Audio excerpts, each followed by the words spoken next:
అందరికీ నమస్తే అండి. Good morning. నేను మీ శ్రీనివాస్ని.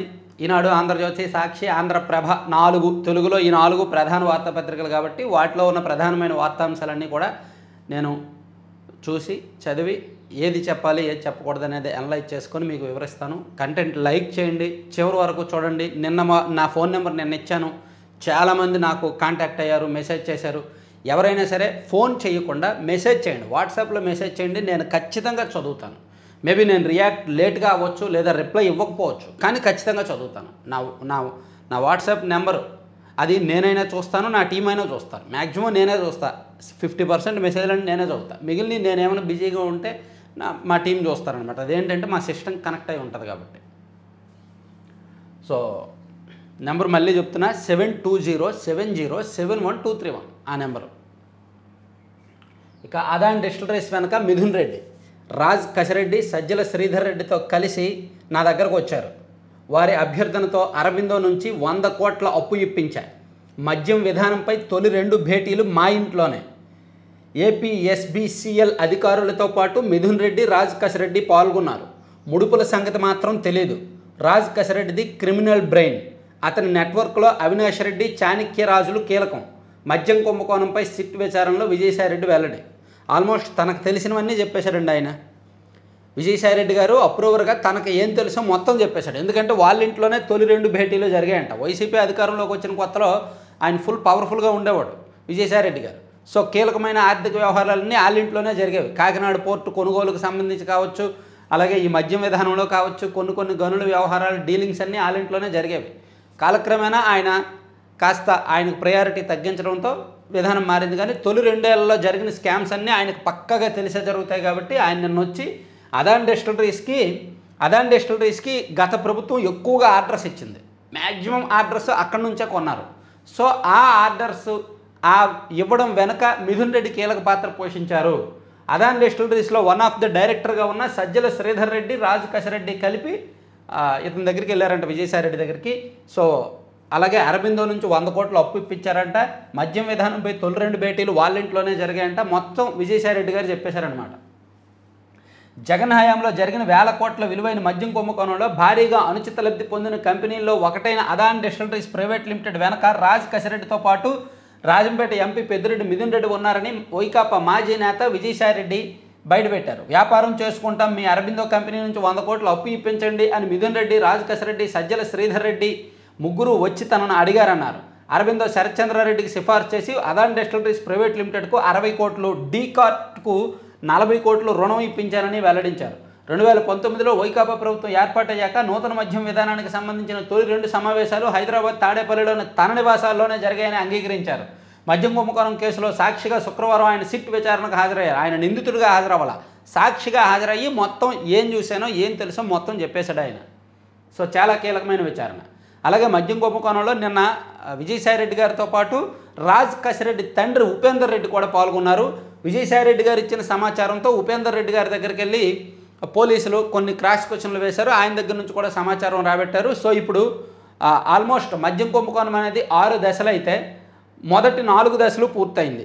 5వ దశలో ఉన్న కీలకమైన వ్యక్తులు ఒకవైపు మిథున్ రెడ్డి గారు, మరోవైపు ఆయన రాజ్ కసిరెడ్డి గారు. సో వీళ్ళిద్దరు విచారణ కూడా పూర్తయితే ఆ పైన తలకాయ 6వ దశలో అంతిమంగా లబ్ధి పొందిన వ్యక్తి ఎవరైతే మాజీ సీఎం ఉన్నారో ఆయన వరకు విచారణ వెళ్ళే అవకాశం ఉంది. ఆయనకు నోటీసులు వెళ్ళే అవకాశం ఉంది. అయితే ఆయన వరకు విచారణ వెళ్ళాలన్నా, ఆయనకు నోటీసులు వెళ్ళాలన్నా 5th లేయర్లో ఉన్న రాజ్ కసిరెడ్డి అండ్ మిథున్ రెడ్డి పోలీసులకు దొరకాలి. పోలీసులు విచారణకు హాజరవ్వాలి. అప్పుడే పైకి వెళ్ళగలరు. అదే ఇప్పుడు ప్రయత్నం చేస్తున్నారన్నమాట. సో ఈ విచారణను ఈనాడులో హైలైట్ చేశారు. ఈవెన్ ఆంధ్రజ్యోతిలో కూడా అదే హైలైట్ చేసినట్టున్నారు కదా. ఇదిగోండి, ఆంధ్రజ్యోతిలో కూడా సూత్రధారి కసిరెడ్డే, ఆయన తోడలుడు లిక్కర్ నెట్వర్క్ నడిపాడు, స్కామ్లో బిగ్ బాస్ ఉన్నది లేనిది తెలియదు. అంటే జగన్మోహన్ రెడ్డి గారు ఉన్నారో లేదో నాకైతే తెలియదని ఆయన చెప్పారనమాట. ఆనాడు లిక్కర్ పాలసీపై జరిగిన తొలి 2 సమావేశాలకు వెళ్ళాను. హైదరాబాద్, విజయవాడలో జరిగిన ఈ భేటీల్లో రాజ్ కసిరెడ్డి, ఎంపీ మిథున్ రెడ్డి ఇంకొందరు పాల్గొన్నారు. ముడుపుల విషయం నాకు తెలియదు, కానీ వ్యాపారానికి అప్పు కావాలంటే వారిద్దరికి అరబిందో శరత్చంద్రారెడ్డికి చెప్పి 100 కోట్లు ఇప్పించా. అంటే ఈయన ఎంత తెలివిగా అంటే అక్కడ ఏదైనా తప్పుడు వ్యవహారం జరిగితే నాకు తెలియదు, కానీ మిగిలిందంతా తనకు తెలుసు అని చెప్తున్నాడు. ముడుపుల వ్యవహారం తెలియదంట. ఎందుకంటే ముడుపుల వ్యవహారం తను చెప్పాడు అనుకోండి, తను కూడా నిందితుడిగా చేరుస్తారు పోలీసులు. ఏమయ్యా నీకు ముందే అవినీతి జరుగుతున్నట్టు, స్కామ్ తెలిసినట్టు తెలిస్తే నువ్వెందుకు ఆ భేటీలో పాల్గొన్నావు అని చెప్పి ఇతని మీద కేసు నమోదు చేస్తారు. ఇతను కూడా ఎఫ్ఐఆర్లో పేరు నమోదు చేస్తారు. అందుకని ముడుపుల విషయం నాకు తెలియదు, కానీ భేటీలన్నీ జరిగాయి, నేను అప్పుపించానని ఏదో ఇతను నిజాయితీ పరులాగా మిగిలిన వాళ్ళందరూ తనకు సంబంధం లేకుండా మిగిలిన దొంగ పనులన్నీ చేసినట్టు చెప్పుకొచ్చాడనమాట. ఈయనంత తెలివైనోడు ఆంధ్రప్రదేశ్లో ఎవరూ లేరు. ఆర్థిక వ్యవహారాల నుంచి చేయాల్సినవన్నీ చేసి సైలెంట్గా బయటకు వచ్చి మూర్తులు చేసుకుంటారు చూడు, ఆ టైప్ అనమాట. సో విజయసాయిరెడ్డి గారు చెప్పింది ఎంతవరకు ఎవరు నమ్ముతారో వారు నమ్మండి. వ్యాపారం చేసుకుంటామంటే అరబిందోకు చెప్పి నాడు ప్రోత్సహించినందుకు బాధపడుతున్నా. హైదరాబాద్ విజయవాడలో లెక్కర సమావేశాలు హాజరైన మిథున్ రెడ్డి, వాసుదేవ్ రెడ్డి, సత్యప్రసాద్, కసిరెడ్డి, సజ్జల శ్రీధర్ రెడ్డి. ముడుపుల విషయం నేను చెప్పలేను, సిట్గా అంతా చెప్పేసా, పిలిస్తే మళ్ళీ వస్తానని చెప్పా మీడియాకు మాజీ ఎంపీ విజయసాయిరెడ్డి వెల్లడి అని చెప్పారు. అలాగే ఇతను తెలివైన క్రిమినల్ రాజ్ కసిరెడ్డిని వైసీపీలోని వ్యక్తులు తనకు పరిచయం చేశారని విజయసాయిరెడ్డి తెలిపారు. 2017-18లో కసిరెడ్డి పార్టీలోకి వచ్చారు. ఆయన ఒక తెలివైన క్రిమినల్. ఈ విషయం తెలియక ఆయనకు పార్టీలో కీలక బాధ్యతలు అప్పగించాను. మొట్టమొదట ఎన్ఆర్ఐ విభాగం అప్పగించాను, ఆ తర్వాత సోషల్ మీడియా విభాగం చూసుకోమని చెప్పాను. అనంతరం ఎన్నికల వ్యూహకర్త ప్రశాంత్ కిషోర్ ప్రోటోకాల్ బాధ్యతలు అప్పగించాను. పార్టీ పెద్దలు చెప్పారని ఆయన్ను ప్రోత్సహించింది నేనే. ఈ విషయంలో తప్పు చేశానన్న భావన ఇప్పుడు కలుగుతోంది. రాజ్ కసిరెడ్డి గురించి 5 ఏళ్ల పాటు నేను ఎందుకు మాట్లాడలేదని అడుగుతున్నారు. ఆ రోజున మీడియా అడగలేదు, నేను చెప్పలేదు అని చెప్పుకొచ్చాడు. అలాగే ముందస్తు బెయిల్ ఇవ్వండి, అరెస్ట్ నుంచి కాపాడండి, దర్యాప్తునికి సహకరిస్తా, కోరినప్పుడు అందుబాటులో ఉంటానని హైకోర్టులో రాజ్ కసిరెడ్డి పిటిషన్ వేశారు. మేబీ హైకోర్టు ఏం చెప్తుందో చూడాలి. అలాగే మీ అబ్బాయిని రమ్మనండి, విచారణకు సహకరిస్తే మీకే మంచిది. రాజ్ కసిరెడ్డి తండ్రికి సిట్ సూచన, కొడుకు ఆచూకీ తెలియగానే ఉపేందర్ రెడ్డి చివరికి తన వంతు ప్రయత్నం చేస్తానని వెల్లడి. సో రాజ్ కసిరెడ్డి తండ్రి నిన్న మొన్న సిట్ విచారణకు హాజరయ్యారు. నా కొడుకు సంగతి నాకు తెలియదు, అసలు ఈ మద్యం వ్యవహారం అంతా నాకేం సంబంధం లేదని ఆయన చెప్పారంట. అది రాసుకొచ్చారనమాట. సో ఈవెన్ ఆంధ్రప్రభలో కూడా మేబీ ఇదే రాసి ఉంటారు. ఇదిగోండి, రాజ్ కసిరెడ్డి కీలక సూత్రధారి, సిట్ విచారణలో విజయసాయిరెడ్డి అని రాసుకొచ్చారనమాట. సో అంటే సాక్షిలో తప్ప, ఒక మాయా బజార్ పత్రికలో తప్ప మిగిలిన అన్ని పత్రికల్లో ఏం జరిగిందో అదే రాస్తారు. సాక్షిలో మాత్రం కవరింగ్లు రాస్తారు, దానికి వ్యతిరేకంగా దాన్ని ఎలా కవర్ చేసుకోవాలనేటట్టు రాసుకొస్తారు. అదిగోండి అదే రాశారు. బేతాల కుట్రే బాబు స్క్రిప్టే, వైఎస్ఆర్సీపీ ప్రభుత్వం మద్యం విధానంపై అక్రమ కేసు, అబద్ధ వాంగ్మూలాలు, తప్పుడు సాక్ష్యాలు, లేని కుంభకోణాన్ని ఉన్నట్టుగా చూపించేందుకు కుతంత్రం, దర్యాప్తు ముసుగులో సిట్టా రాజకాలు. పచ్చి వైఎస్ జగన్మోహన్ రెడ్డి గారి అభిమానం కూడా, ఫక్తు వైఎస్ఆర్ కాంగ్రెస్ పార్టీ కార్యకర్త కూడా గత 5 ఏళ్లలో మద్యం స్కామ్ జరిగిందనే చెప్తాడు. వైసీపీతో సమస్య ఏంటంటే, నిజానికి కూటమి ప్రభుత్వం మీద వ్యతిరేకత పెరిగినా, వ్యతిరేకత బీభత్సంగా వచ్చినా వైసీపీ అనేది జీవితంలో అధికారంలోకి రాదు అని కాన్ఫిడెంట్గా మనం ఎందుకు చెప్పొచ్చు అంటే, వాళ్ళు ఒక అబద్ధపు బతుకులో ఉండిపోయారు. వివేకానంద రెడ్డి గారి కేసు ప్రపంచం మొత్తం తెలుసు, ఫక్తు వైసీపీ కార్యకర్త కూడా తెలుసు, కానీ వాళ్ళు వితండవాదం చేస్తారు.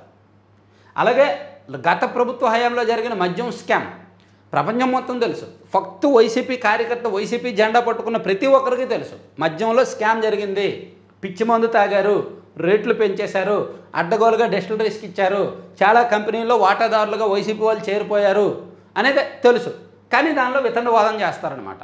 సో ఇదే సమస్య వైసీపీతో. అందుకే కూటమి ప్రభుత్వం మీద ఎంత వ్యతిరేకత ఉన్నా వైసీపీ సీట్లు పెరిగితే పెరుగుతాయేమో కానీ అధికారంలోకి రావాల్సిన సీట్లు రావు అనే కాన్ఫిడెన్స్ ఉండడానికి కారణం వాళ్ళు అదే ఫేక్ రాజకీయాలు, అదే ఫేక్ వ్యవహారాలు, అదే అబద్ధపు రాజకీయాలు, అదే రియాలిటీ షోలో జీవితాంతం ఉంటారనే నమ్మకం అనమాట. ఎంతకాలం కవర్ చేసుకుంటారు, ఎంత కవర్ చేస్తారో జనం నమ్మరు. సో అందుకే సాక్షిలో రాసింది మనం పెద్ద పట్టించుకోక్కర్లేదు. తర్వాత గేట్లన్నీ మార్చాల్సిందే, 60 ఏళ్ళు దాటిన ప్రతి ప్రాజెక్టును స్కాన్ చేయించాలి. నాగార్జున సాగర్, శ్రీశైలం, శ్రీరామ్ సాగర్ల గేట్లపై అధ్యయనం అవసరం. వచ్చే సీజన్కు తుంగభద్రలో ఒక్క పంటకే నీళ్లు 80 టీఎంసీల వరకే నిల్వ సాధ్యం. 4 రోజుల కిందటే తుంగభద్ర బోర్డుకు నివేదిక ఇచ్చారు. ఈపీసీ విధానంలో లాభాల వాళ్ళపైనే ప్రభుత్వాలు, గుత్తేదారుల దృష్టి. ఈనాడు ఈటీవీ ప్రాజెక్టుల మెకానికల్ నిపుణుడు ఈనాడు ఈటీవీతో ప్రాజెక్టుల మెకానికల్ నిపుణుడు, ఏపీ ప్రభుత్వ సలహాదారు కన్నయ్య నాయుడు. సో కన్నయ్య నాయుడు గారు ఆంధ్రప్రదేశ్ ప్రభుత్వ జలవనరుల శాఖ సలహాదారు కదా. సో ఆయన చెప్పారు ప్రాజెక్టులన్నీ పరిశీలించి గేట్లు మార్చాలి, 60 ఏళ్ళు పైబడిన ప్రాజెక్టులు అని చెప్పుకొచ్చారనమాట. తర్వాత ఎస్సీ వర్గీకరణ అమలుకు మార్గదర్శకాలు జారీ చేసిన ప్రభుత్వం 3 కేటగిరీల్లో మహిళలకు 33 1/3 అంట. ఎస్సీ వర్గీకరణ అమలుకు సంబంధించి నిబంధనలు, మార్గదర్శకాలను సూచిస్తూ వచ్చింది. మొత్తం ఎస్సీలకు 15% రిజర్వేషన్ ఉంటే గ్రూప్ 1లో రెల్లి ఉపకులాలకు 1%, గ్రూప్ 2లోని మాదిగ ఉపకులాలకు 6.5%, గ్రూప్ 3లోని మాల ఉపకులాలకు 7.5% రిజర్వేషన్, మొత్తం కలిపి 15% రిజర్వేషన్ వర్తిస్తుందని నిన్న నోటిఫికేషన్ ఇచ్చారనమాట, ఉత్తర్వులు జారీ చేశారు. ఇక విశాఖ జిల్లా తర్లువాడలో ఐటీ హబ్ ప్రభుత్వ ఆదేశాలతో సర్వే పూర్తి, 200 ఎకరాల గుర్తింపు. ఇదే భూములపై గతంలో విజయసాయిరెడ్డి కొన్ను. వైకాపా ప్రభుత్వం హయాంలో ఆ భూములను గుప్పెట్లో పెట్టుకోవాలని ప్రయత్నిస్తే కూటమి ప్రభుత్వంలో అక్కడ ఒక ఐటీ హబ్ ఏర్పాటు చేయించాలని చూస్తోంది. వేల మందికి ఉపాధి కల్పించాలని ప్రణాళికలు తయారు చేస్తోంది. విశాఖలో ఐటీకి పూర్వవైభవం వచ్చేలా మరికొన్ని కంపెనీలు ఇటు చూసేలా ప్రభుత్వం కసరత్తు చేస్తోంది. రుషికొండ ఐటీ హెల్త్తో పాటు ఐటీకి అనువైన ప్రాంతాలను గుర్తిస్తున్నారు. మంచిది. సో గత ప్రభుత్వం దాన్ని కాజేయాలని చూస్తే ఈ ప్రభుత్వం ఏమో ఐటీ కంపెనీలకు ఇచ్చి ఐటీని ప్రోత్సహించాలని చూస్తోందన్నమాట. అదే రాశారు. తర్వాత జేఈ మెయిన్లో మనోళ్ళే నెంబర్ 1, అజయ్ రెడ్డి బనిబ్రతలకు ప్రథమ ర్యాంకు, 24 మందికి 100%. అందులో తెలంగాణ నుంచి 3, ఏపీ నుంచి 1. అర్ధరాత్రి ర్యాంకులు వెల్లడి. మొత్తం మీద దేశం మొత్తం మీద 24 మందికి 100% వస్తే అందులో తెలంగాణ నుంచి 3 అంట, ఏపీ నుంచి 1 అంట. 24లో 4 ఉన్నారన్నమాట తెలుగు విద్యార్థులు.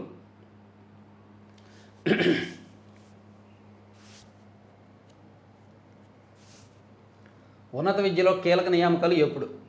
ట్రిపుల్ ఐటీల డైరెక్టర్లు వీసీ రాజీనామా చేసినా లభించిన ఆమోదం. కొలిక్కిరాని 8 యూనివర్సిటీల వీసీల ఎంపిక. అధ్యాపకుల పోస్టుల భర్తీ ప్రక్రియలోనూ జాప్యం. రాష్ట్ర ఉన్నత విద్యాశాఖలో పలు కీలక నియామకాల్లో జాప్యం జరుగుతుంది.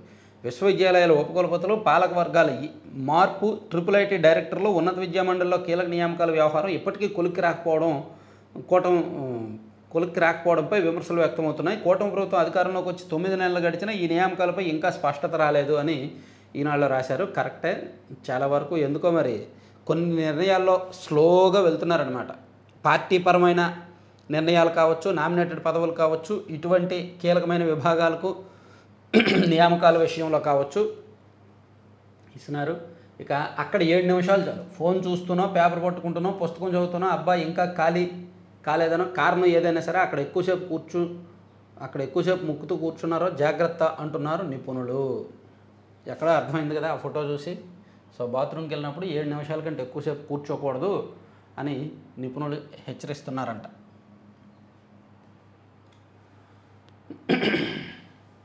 వచ్చే నెలలో ఐఎస్ఎస్కు భారత వ్యోమగామి పయనమవుతున్న శుభాంశు శుక్లా. కేంద్ర మంత్రి జితేంద్ర సింగ్ వెల్లడి. భారత వ్యోమగామి శుభాంశు శుక్లా వచ్చే నెలలో అంతర్జాతీయ అంతరిక్ష కేంద్రంకు పయనమవుతున్నారంటండి. తర్వాత అడవి ఆవులకు ఆకలి మంట. 4 ఏళ్ల కిందటి దాకా లంక భూముల్లో కావాల్సినంత మేత, ఇప్పుడు ఆ భూముల్లో సొబాబుల్ జామాయిల్ సాగు. ఆవులు నకనకనాడుతూ ఆహారం కోసం పొలాలపైకి. పంటల విధ్వంసం. అడవి ఏనుగులు పంటను ధ్వంసం చేయడం విన్నాం, కానీ అడవి పందుల బెడత చాలా ప్రాంతాల్లో ఉంటుంది. కానీ అడవి ఆవులు పొలాలపైకి దండెత్తి పంటలను వేళ్లతో సహా పెకిలించి వేయడం ఎన్టీఆర్ పల్నాడు జిల్లాలోని కృష్ణా తీర లంక భూముల్లో చూస్తున్నాం. ఒక్కో మందలో 70 నుంచి 100 పైనే, మొత్తంగా 1000 నుంచి 1200 ఉంటాయని అంచనా. కొన్నేళ్ల కిందటి వరకు ఏడాదిలో 365 రోజులు పచ్చగడ్డతో అలరారిన ఎన్టీఆర్ జిల్లా చందర్లపాడు, పల్నాడు జిల్లా క్రోసూరు, అచ్చంపేట మండల పరిధిలోని తీల గ్రామాల లంక భూముల్లో 4 ఏళ్లుగా ఆవులకు మేత కరువయ్యి అవి ఊర్ల మీద పడుతున్నాయని రాశారనమాట. ఇది సంగతి. కార్టూన్ చూడండి, చాలా ఆసక్తికరంగా వేశారు. జగన్ అక్రమాస్తుల కేసు దర్యాప్తు 2011లో మొదలైంది. తాబేలు నడక ఎంత స్లోగా వెళ్తుంది అనేదానికి ఇట్లా సూచిగా వేశారు. 2011లో మొదలైతే 2025లో దాల్మియా సిమెంట్స్ ఆస్తులు జప్తు చేశారు. ఇంకా ఎన్ని సంవత్సరాలు పడుతుందో, ఎన్ని దశాబ్దాలు పడుతుందో.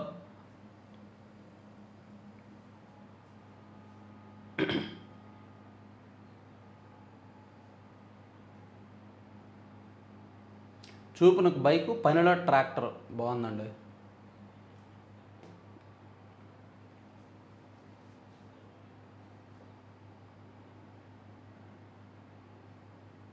గుంటూరులో ఆటో డ్రైవర్కి డాక్టరేట్. గుంటూరుకు చెందిన ఆటో డ్రైవర్ గండికోట శంకర్రావుకి ఇటీవల డాక్టరేట్ సాధించారు. ప్రభుత్వ విద్యా సంస్థల్లో డిగ్రీ వరకు చదివారు.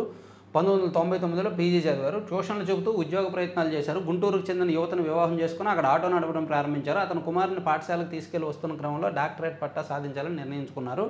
2019లో ఎంఫిల్ పూర్తి చేశారు. శంకర్రావు నగర డ్రైవర్ల సంఘం ప్రధాన కార్యదర్శిగా ఉంటూ కాలికట్ విశ్వవిద్యాలయంలో ఎకనామిక్స్ ఇంటర్నేషనల్ ట్రేడ్ అనే అంశంపై పరిశోధన చేసి డాక్టరేట్ పట్టా సాధించారు. వావ్, సూపర్ అండి.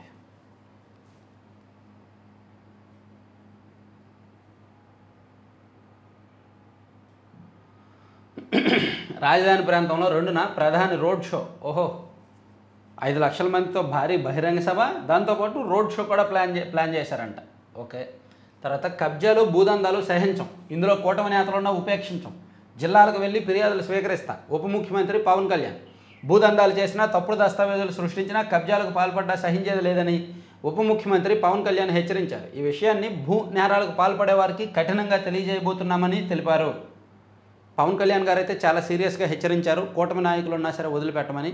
కానీ ఇక్కడ ప్రాక్టికల్గా ఒక సమస్య ఏం తలెత్తుందంటే, ఆయన జిల్లాలకు వెళ్తారు, ఆయనకు ఫిర్యాదులు వస్తాయి.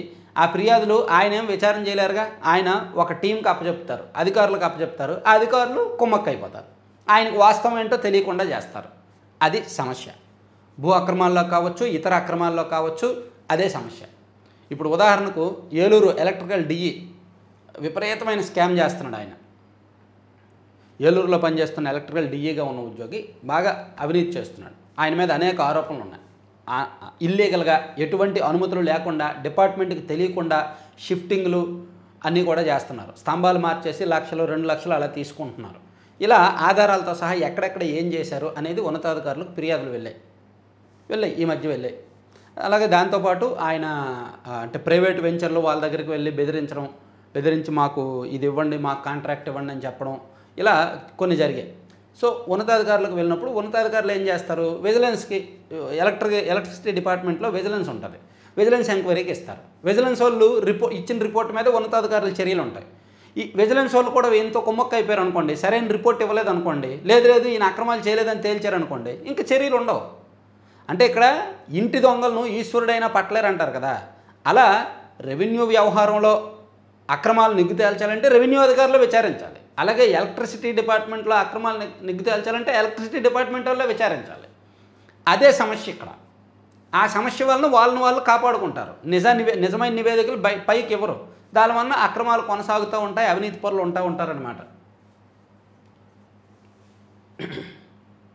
పైగా నేను ఇప్పుడు చెప్పింది ఈ ఏలూరు ఎలక్ట్రికల్ డిఈ వెనక కొన్ని పెద్ద రాజకీయ తలకాయలు ఉన్నాయన్నమాట. అందరూ కాంప్రమైజ్ అయిపోతున్నారు. 230 కోట్లతో అగ్నిమాపక శాఖ ఆధునీకరణ. హోంమంత్రి వంగల్పూడి అనిత అగ్నిమాపక శాఖకు వాహనాలు ఇతర పరికరాల కొనుగోలు కోసం 230 కోట్లు కేటాయించామని రాష్ట్ర హోంమంత్రి వంగల్పూడి అనిత తెలిపారు. ఓకే. అదాని డిస్టిలరీస్ వెనుక మిథున్ రెడ్డి, రాజకేశ్ రెడ్డి తెలివైన క్రమణ అతని విషయంలో తప్పు చేశా. నెంబర్ 2 నుంచి 2000 స్థానానికి పడిపోయా. వైకాపాలో ఎన్ని అవమానాలు ఎదుర్కొన్నా డబ్బులు సంపాదించుకున్నావు కదా, ఎన్ని అవమానాలు ఎదుర్కొన్నా 2000 స్థానానికి పడిపోయినా డబ్బులు సంపాదించుకున్నావుగా మాస్టారు. విశాఖపట్నంలో భీమిలి బీచ్ రోడ్లో మీ అమ్మాయి ఏమో బిల్డింగ్ కట్టబోయారు. ఇంకో 5 ఏళ్ళు అధికారంలో ఉంటే ఈ బయట ఆ బిల్డింగ్ పూర్తయిపోయేది. అప్పుడు మీరు బయటకు వచ్చేవాళ్ళే కాదు. పార్టీ ఓడిపోయింది, పార్టీ భవిష్యత్తు మీద బెంగ. ఇప్పుడు బయటకు వచ్చేసి నీతి కబుర్లు చెప్తున్నారు, నమ్ముతున్నారు జనం. 2000 స్థానానికి పడిపోయాడంట, అవమానాలు ఎదుర్కొన్నాడంట. సంపాదించాల్సినంత సంపాదించేసి బెట్టింగ్ వ్యతిరేక విధానాన్ని రూపొందిస్తున్నాం, చట్టపరంగా అన్ని మార్గాలని అన్వేషిస్తున్నాం. విద్యా ఐటీ శాఖల మంత్రి నారా లోకేష్ దేశానికి ఆదర్శంగా నిలిచేలా రాష్ట్రంలో బెట్టింగ్ వ్యతిరేక విధానాన్ని రూపొందిస్తున్నారంటండి. మంచి విషయం. తర్వాత చంద్రబాబు ప్రసంగాలతో 2 పుస్తకాలు. ఆయన జన్మదినోత్సవం సందర్భంగా రేపు ఆవిష్కరణ. పుస్తకాలు రూపొందించిన టీడీ జనార్దన్, విక్రమ్ పూల. ఇది మరీ భజన. చంద్రబాబు ప్రసంగాలు ఏమైనా అంత ఆకట్టుకునేలా ఉంటాయా అంటే మనలో అన్నమాట. నిజంగా వెంకయ్యనాయుడు గారి ప్రసంగాలతో పుస్తకాలు రూపొందించవచ్చు. ఆయన ప్రసంగంలో ప్రాసలు, సబ్జెక్టు, విషయము, కొత్త అంశాలు చాలా విస్తృతంగా ఉంటాయి. వెంకయ్యనాయుడు గారి ప్రసంగంలో ఎన్ని పుస్తకాలైనా రాయొచ్చు, ప్రాసలతో సహా ఉంటాయి.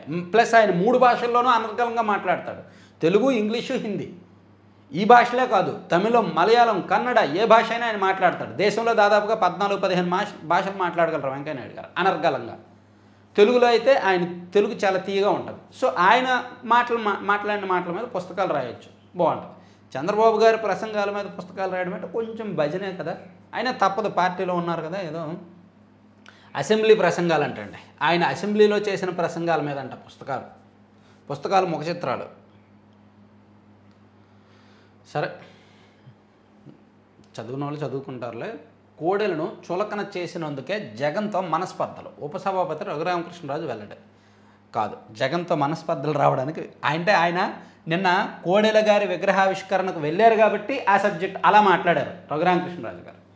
కోడెల గారి విగ్రహావిష్కరణకు వెళ్ళారు కాబట్టి అక్కడ ఆయన గురించి మాట్లాడాలి కాబట్టి ఆయన అవమానించారు కాబట్టి నేను జగన్తో విభేదించానని ఏదో ఆ ప్రాంతానికి ఆ సెంటిమెంట్కి అక్కడ మనుషులకు తగ్గట్టు మాట్లాడారు. కానీ వాస్తవం అది కాదు. ఆయన విభేదించింది నేను చాలాసార్లు చెప్పాను గతంలో, ఆయన ఎంపీగా గెలిచిన కొత్తలో ఢిల్లీలో కేంద్ర మంత్రులను కలుస్తున్నారు. అది జగన్మోహన్ రెడ్డి గారికి ఇష్టం లేదు. ఇదేంటి నా పార్టీలో నువ్వు ఉంటూ నాకు తెలియకుండా నువ్వు అందరినీ కలుస్తావేంటి, నువ్వు అంత పెద్ద ఇదే అంటే రఘురామకృష్ణరాజు గారు ఈగో హట్ అయింది, జగన్మోహన్ రెడ్డి గారు ఈగో హట్ అయింది. నువ్వు ఇంకోసారి ఎవరిని పర్సనల్గా కలవడానికి లేదు, విజయసాయి రెడ్డి గారిని వెంట పెట్టుకొని వెళ్ళు, ఇద్దరు కలిపి కలవండి, నువ్వు ఒక్కడో కలవద్దు అన్నారు. నన్ను కలవద్దనడానికి నువ్వెవరు, నా నెట్వర్క్ వేరు అని చెప్పి ఆయన విభేదించి అలా అలా అలా అలా గ్యాప్ పెరిగింది. అంటే రాజకీయ నాయకులు కదా, ఏదైనా రాజకీయం అలాగే మాట్లాడతారు. క్రైస్తవుల్ని జగన్ ఓటు బ్యాంక్గానే వాడుకున్నారు. క్రిస్టియన్ కార్పొరేషన్ మాజీ చైర్మన్ జోసెఫ్ మండిపాటు. పట్టణాల్లో ఈ వ్యర్థాల సేకరణ కేంద్రాలు నేటి నుంచి అందుబాటులోకి పురపాలక శాఖ మంత్రి నారాయణ. ఈ వ్యర్థాల సేకరణ రీసైక్లింగ్ ఈ నెల స్వచ్ఛాంధ్ర థీమ్. ఓకే, ఇవి ఈనాడులో అంశాలు. ఇంకో పేజీకి వెళ్దామా?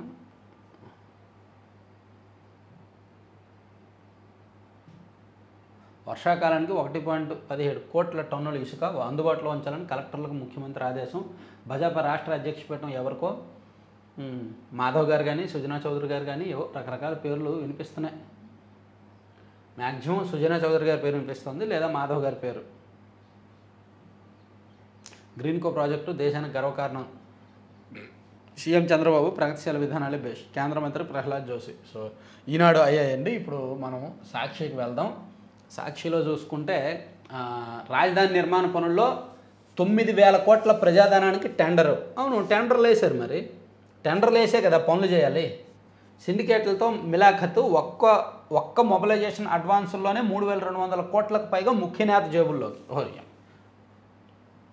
కోటి రూపాయలు పంజరైతే 4 కోట్ల అవినీతి అని రాసినట్టు ఉంది వీళ్ళ వ్యవహారం. రాజధాని టెండర్లు పిలవకముందే సన్నిహితులకు చెందిన 9 కాంట్రాక్ట్ సంస్థలతో కుమ్మక్కు. అంచనాల్లోనే వంచిన కిలోమీటర్ రోడ్డు గరిష్టంగా 64.01 కోట్లు. భవనాల నిర్మాణానికి చదరపాడుకు గరిష్టంగా 10,042.82 చొప్పున టెండర్లు. ఒక్క విషయం అండి, భవనాల నిర్మాణానికి చదరపాడుకు మ్యాక్సిమం గరిష్టంగా 10,042.86 చొప్పున టెండర్లు అంట. అంటే 10,000 రూపాయలు యావరేజ్గా. సాక్షి రాసిన వార్త ప్రకారం అమరావతిలో భవనాల నిర్మాణానికి చదరపు అడుగుకు ఒక ఎస్ఎఫ్టీకి 10,042 రూపాయలు ఇచ్చారు. విశాఖపట్నంలో రుషికొండ ప్యాలెస్కి ఒక అడుగుకి 30,000కు పైగా ఖర్చు చేశారు. అది ఎవరి సొమ్ము? అది ఎవరిదండి సొమ్ము? విశాఖపట్నంలో రుషికొండ ప్యాలెస్లు కట్టడానికి 30,000కు పైగా ఖర్చు చేశారు చదరపు అడుగుకి. అక్కడ టైల్స్ జర్మనీ నుంచో ఇటలీ నుంచో తెప్పించారు. లైట్లు, చివరికి కమ్మోడ్స్, చివరికి అదేంటిది బాత్ టబ్, చివరికి బాడీ మసాజ్ టేబుల్ అన్ని విదేశాల నుంచి తెప్పించారు. దాని గురించి రాయండి వీలైతే సాక్షిలో. అప్పుడు చదరపడుకు 30,000 ఖర్చు పెట్టడం తప్పు లేదా? ఇప్పుడు రాష్ట్ర రాజధాని 100 ఏళ్ల పాటు ఉండాల్సిన రాజధానిలో నిర్మాణాలకు 10,000 రూపాయలు ఖర్చు పెడితే తప్ప? అయితే దీనిలో నిజంగా అక్రమాలు జరిగితే, నాణ్యత బాగోకపోతే, భవనాల నిర్మాణాలు పూర్తవుతున్నప్పుడు చేస్తున్నప్పుడు వాళ్ళు సరైన ఎస్టిమేషన్లో ఏదైతే ఉందో, వర్క్ ఆర్డర్లో ఏదైతే ఉందో దాని ప్రకారం వాళ్ళు చేయకపోతే అప్పుడు రాయాలి.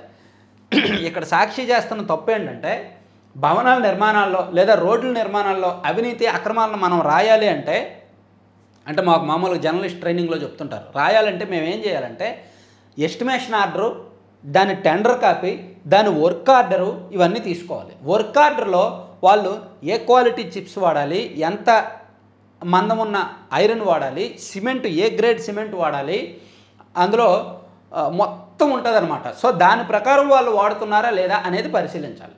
దాని ప్రకారమే ఎస్టిమేషన్ వేస్తారు, దాని ప్రకారమే టెండర్కి వెళ్తారు, దాని ప్రకారమే కాంట్రాక్టర్ ఫైనల్ చేస్తారు, దాని ప్రకారమే వర్క్ చేస్తారు, వర్క్ ఆర్డర్ ప్రకారం. దాని ప్రకారం లేకపోతే అక్కడ అవినీతి జరుగుతున్నట్టు అప్పుడు మనం రాయాలి. ఈ పిచ్చోళ్ళు ముందుగానే 10,000 ఇస్తే అవినీతి అంట. ఇప్పటికే 40,497 కోట్ల పనులు అధిక ధరలకు 9 కాంట్రాక్ట్ సంస్థల పరం ఖజానాపై 1,231.42 కోట్లకు భారం. ఇవన్నీ పిచ్చి వార్తలండి. ఊరికే వీళ్ళు ఎంత రాశారుగా. నిజంగా రిషికొండ ప్యాలెస్కి 30,000 32,000 ఖర్చు పెట్టారు. అది రాస్తే అప్పుడు దీన్ని నమ్ముదాం మనం. టీటీడీ గోవుల మరణాలపై కోర్టులోనే కేసు వేస్తా. పైగా ఇంకో విషయం, ఈ రిషికొండ ప్యాలెస్ జనం కోసం కట్టింది కాదు, ఏదో ఒక రాజధానిలో భాగంగా కట్టింది కాదు, ఆయన సొంతంగా ఉండడానికి కట్టుకున్న ప్యాలెస్ అది. దానికి 30,000 ఖర్చు పెట్టొచ్చంట. ఇక్కడ జనం కోసం అసెంబ్లీనో హైకోర్టో సెక్రటేరియట్ భవనమో 10,000 చొప్పున కడితే తప్పు అంట. పాపం మునిగిపోయే నావని ఇంకా ముంచేస్తున్నారు వీళ్ళు ఇటువంటి పనికిమాలిన రాతలతో. ఆ వైసీపీ అనేది మునిగిపోయిన నావ ఇంకా ముంచేస్తున్నారు వీళ్ళు ఇటువంటి పనికిమాలిన రాతలతో. టీటీడీ గోవుల మరణాలపై కోర్టులో కేసు వేస్తా. ఇంకా రాలేదేంటో అనుకున్నాను మాస్టర్ సుబ్రహ్మణ్య స్వామి గారు, మీరు ఇంకా రాలేదేంటి? నేను 4 రోజుల నుంచి అనుకుంటున్నా టీటీడీలో ఏ ఇష్యూ జరిగినా వైసీపీ కాపు కాయడానికి, వైసీపీ కొమ్ము కాయడానికి ఈయన రావాలి కదా ఈ తాతగారు అనుకుంటున్నా. ఇప్పుడు వచ్చారు. ఓకే వచ్చారు, పని అయిందా? అవుతుంది. సాక్షితో కేంద్ర మాజీ మంత్రి సుబ్రహ్మణ్య స్వామి ఒకేసారి 100ల సంఖ్యలో గోవుల మృతువైన కుట్ర ఉంది, దీనిపై అన్ని కోణాల్లో దర్యాప్తు జరగాలి, విపక్ష నేతలపై కేసులు పెట్టడం సర్వసాధారణంగా మారింది, వయసు మళ్ళిన మనుషుల్లాగానే గోవులు చనిపోతున్నాయని టీటీడీ చైర్మన్ బాధ్యతారాహిత్యంగా మాట్లాడారు. రేపు నువ్వు చనిపోతే వయసు మళ్ళిందని వదిలేస్తారా? సరైన వైద్యం అందించకుండా గోవులను వదిలేస్తున్నారు, అందుకే ఈ దుస్థితి, రాజ్యాంగంలో గోవుకు అత్యున్నత స్థానం కల్పించారు అని మన సుబ్రహ్మణ్య స్వామి తాతగారు మాట్లాడారు. అదే సరే ఇంకా రాలేదేంటో అనుకున్నా, సరైన టైంకి వచ్చాడు ఈయన. 3,000 కోట్ల భూమి కేవలం 59కే, అప్పుడే పుట్టిన వర్సా ఐటీ కంపెనీ కేటాయింపునకు చిన్నబాబు స్కెచ్. ఇది కొంచెం అనుమానించాల్సిన వ్యవహారం. టీసీఎస్కు తక్కువ రేటుకి ఇచ్చారంటే తప్పులేదు, ఎందుకంటే టీసీఎస్ అనేది ఒక బ్రాండ్ కాబట్టి జాతీయ స్థాయిలో దానికి ఇవ్వడం చూసి మిగిలిన వాళ్ళు వస్తారు కాబట్టి. కానీ ఇది మాత్రం అనుమానించాలి. ఈ వర్సా ఐటీ కంపెనీ వాళ్ళ ప్రొఫైల్ ఏంటి, వాళ్ళ బ్యాక్గ్రౌండ్ ఏంటి, ఏమైనా నిజంగా వేరే వాళ్ళ చేతులు మారాయనేది చూడాలి. కుట్రలో భాగంగానే టీసీఎస్కు ఎకరా 99 పైసలకు వర్షా విషయం ప్రశ్నిస్తే టీసీఎస్కు ఇచ్చామని తప్పించుకునే plan.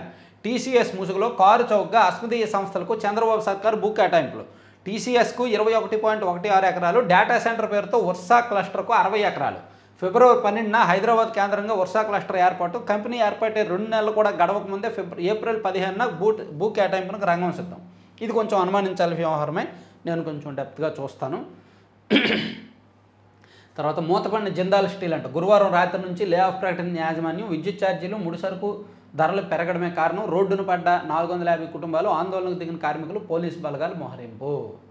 Jindal steel మూతపడిందంట, lay off ప్రకటించిందంటండి.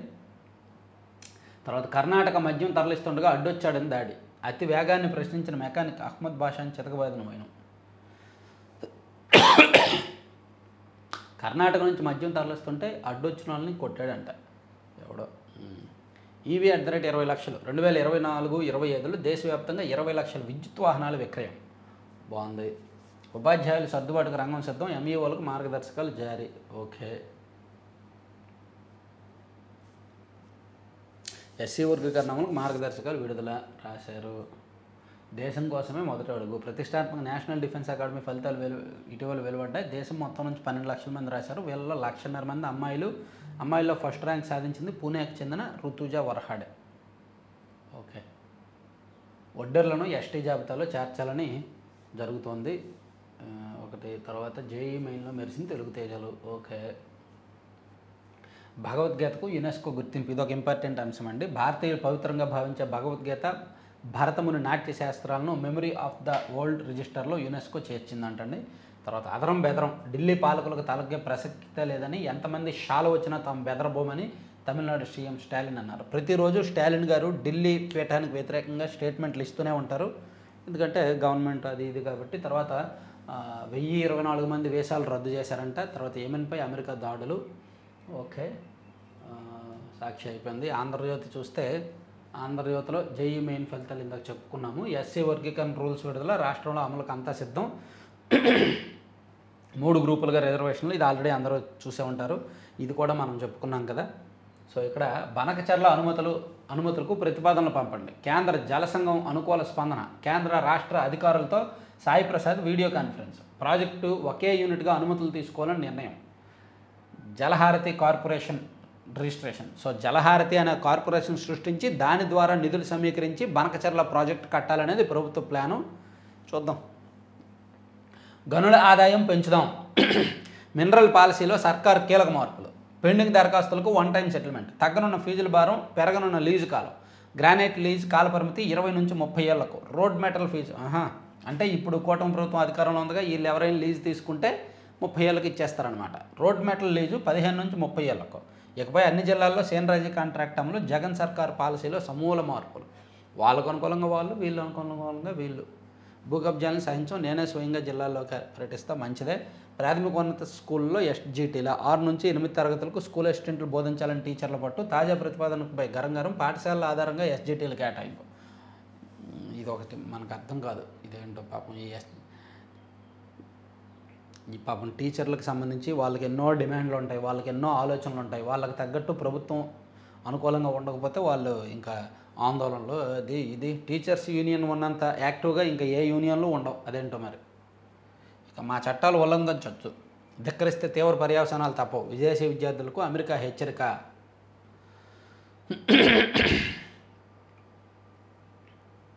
గోవిందుడి ఖజానా మరింత భద్రం, భక్తులు సమర్పించే కానుకలు డిపాజిట్లపై టీటీడీ దృష్టి. స్వామి సొమ్ము భద్రతతో పాటు ఆదాయంపై జాగ్రత్తలు, 100 కోట్ల కానుకలు పెట్టుబడులపై నిపుణుల కమిటీ.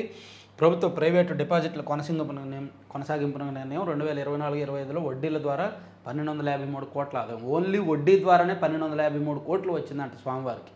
వడ్డీ ఆదాయాన్ని మరింత పెంచే దిశగా టీటీడీ ప్రణాళికలు. వేల కోట్ల ఆస్తులు ఉన్నాయి. ఓన్లీ బ్యాంకుల్లో ఉన్న డిపాజిట్లు వడ్డీ ద్వారానే 1253 కోట్లు స్వామివారికి వచ్చిందంటండి. ఇవన్నీ భగవద్గీత, నాట్యశాస్త్రాలు గుణీసుకో గుర్తింపు చెప్పుకున్నాం. కాలేయంలో కలకలం, తెలియకుండానే కబలించే లివర్ వ్యాధులు. సమస్య ఏమిటో గుర్తించేసరికి ప్రాణాపాయ స్థితి. అందుకే ప్రతి 6 నెలలకు ఒకసారి బ్లడ్ టెస్ట్, లివర్ టెస్ట్ అన్నీ చేయించుకోవాలి, కిడ్నీ టెస్ట్ అన్నీ ఫుల్ బాడీ టెస్ట్ చేయించుకోవాలంటారు.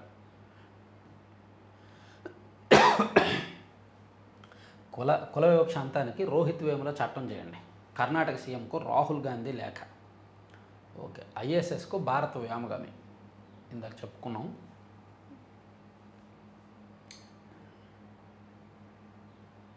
ఎడారిలో వసంతం, థార్ ఎడారిలో పచ్చదనం పరవళ్ళు. థార్ ఎడారి దేశంలోనే ఒక పెద్ద ఎడారి కదా, సో దీనికి భూమిపై అత్యంత వేడి ప్రాంతాల్లో థార్ ఎడారి కూడా ఒకటి. పెరుగుతున్న ఉష్ణోగ్రతల కారణంగా ప్రపంచవ్యాప్తంగా ఎడారుల విస్తీర్ణం కూడా పెరుగుతోంది. కానీ భారత్ పాకిస్తాన్ సరిహద్దుల్లో ఉన్న థార్ ఎడారి మాత్రం అందుకు భిన్నంగా పచ్చదనాన్ని పరుచుకుంటోంది. ఇది పక్కన పెట్టేద్దాం. తర్వాత ఆంధ్రప్రభలో కూడా ఏమైనా ఇవి కాకుండా వేరే ఇస్తే, మస్క్ మోడీ ఫోన్, భారత్లోకి టెస్లా ఎంట్రీ, సాంకేతికత ఆవిష్కరణ, పరస్పర సహకారంపై చర్చ, అమెరికాతో భారత్ భాగస్వామ్యం మరింత బలోపేతంపైన సమాలోచనలు. ఎక్స్లో ప్రధాని ట్వీట్. ఎలాన్ మస్క్ ప్రధాని నరేంద్ర మోదీ గారు ఫోన్ చేశారంట, భారత్కు రావాలని ఆహ్వానించారంట. మీకు గుర్తుందా, నారా లోకేష్ గారు 6 నెలల కిందట అమెరికా పర్యటనకు వెళ్తున్నప్పుడు టెస్లా ఇండియాకు వస్తే ఫస్ట్ ఆంధ్రప్రదేశ్కే వస్తుంది అని చెప్పారు. సో నరేంద్ర మోదీ గారేమో గుజరాత్కో లేదంటే ఆయనకు అనుకూలమైన నార్త్ రాష్ట్రాలకు రప్పించాలని ప్రయత్నం చేస్తున్నారు. చూద్దాం ఏం జరుగుద్దో. మోడీపై భారీ ఆశలు. అవును, అప్పుడు చెంబుతో తెచ్చాడు, ఇప్పుడు బిందెతో తెస్తాడు. ఏముంది, అది భారీయేగా. చెంబుతో పోలిస్తే బింది భారీయేగా. కాకపోతే అప్పుడు ఎన్డీఏ ఎంపీలు, టీడీపీ ఎంపీలకు అంత విలువ లేదు, ఇప్పుడు కాస్త విలువ ఎక్కువ ఉంది కాబట్టి ఏదో పైసా పరకో ఇస్తాడేమోలే. ఎవరు ఆశలు పెట్టుకునే వాళ్ళు, నాకు తెలిసి రాష్ట్రంలో ప్రజలు ఎవరు మోదీ మీద ఆశలు పెట్టుకోరు. నాకు తెలిసి నిజమో కాదో కామెంట్ చేయండి. రాష్ట్రంలో ఎవ్వరూ కూడా నరేంద్ర మోదీ గారి మీద ఆశలు పెట్టుకోరు, ఆయన ఏదో ఇచ్చేస్తాడని. చంద్రబాబు గారి మీద ఆశలు పెట్టుకుంటారు, ఏదో సాధిస్తాడని. అవునా కాదా కామెంట్ చేయండి. మోదీ మీద ఆశలని రాశారు వీళ్ళు. వద్దమ్మా, మోదీ మీద ఆశలు వద్దు. బెట్టింగ్ యాప్లపై ఉక్కుపాదం. ఓకే, జగన్కు ఈడీ మరో షాకు, 800 కోట్ల ఆస్తులు జప్తు. ఇంకో 800 కోట్లు కూడా జప్తు చేయడానికి ఈడీ సిద్ధమవుతుందంట. ఇక గొంతు ఎండుతోంది. రాయలసీమ దక్షిణ కోస్తాల్లో వేసవి ప్రతాపం, చెరువుల్లో నీళ్లు ఆవిరి, కాలువల్లో కాన్రాన్ నీటి జాడ, అడుగంటిన జలాశయాలు, చేతి పంపుల ఆధారం, ట్యాంకర్ల కోసం ముడుపులు.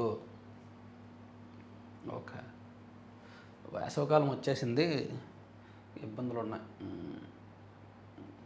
ఇరిగేషన్లో నామినేషన్ల చిలక్కొట్టుడు, అధికారుల మాయాజాలం, 1 కోట్లాది రూపాయల విలువైన పనులు సొంత మనుషులకు పందారు. గత 2 ఏళ్లలో భారీ దోపిడీ, తూతూ మంత్రంగా పనులతో బిల్లులు బొక్కేశారు.